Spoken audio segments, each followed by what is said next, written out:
tuwa pa sa akin nung bata ako. Ang edad ko ay 13 taon.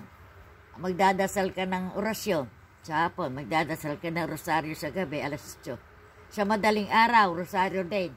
Eh ngayon, palibasa may kakasatan ako. Pagdating doon sa Torre ni Garing, ay ano pala, ganito, inang kaibig-ibig, sagot doon, ipanalangin mo kami. Inang katakataka, panalangin mo kami. Ako sumasagot, si inang may sabi no, inang kaibig-ibig, ako sasagot ng, panalangin po kami. Inang batis ng balon ng ligaya, panalangin po kami. Inang kasantusan-tusan, panalangin mo po kami. Torre ni David, ipanalangin mo po kami. Torre Garing, panalangin po kami. Bahay na ginto, akin yan. Tao ba? Tao ba ka? Ayan, dasal daw. At talaga, ngayon di na, diretso na. I know, talagang mapupuyat ka alas 2 ng madaling araw, alas 8 ng gabi. Kaya madadasalin ng mga tao ng araw ay. Kaya yung buhay ng mga tao ng araw, madaling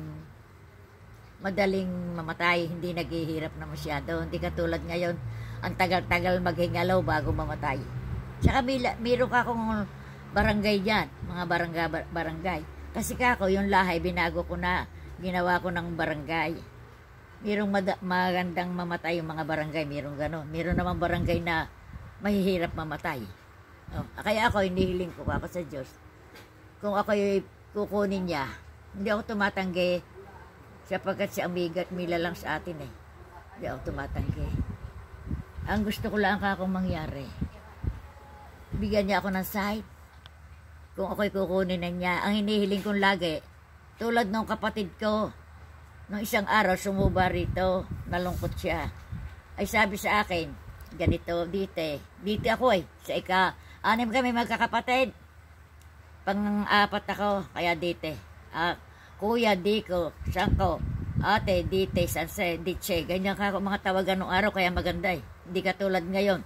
Ang tawagan ay, kung anong pangalan, halimbawa, ang pangalan ay Consuelo, ate Consuelo, dite Consuelo. May mga ganong pasalita ay, mga ate-ate. Dapat para binabastos pa eh, maganda yung Diko, ala na sasabihin, Abed, nung aking kapatid ka ako'y Diko, Abed. Ay ngayon ka ako, ganito. Nung, ano ba yung nalaktawan ko?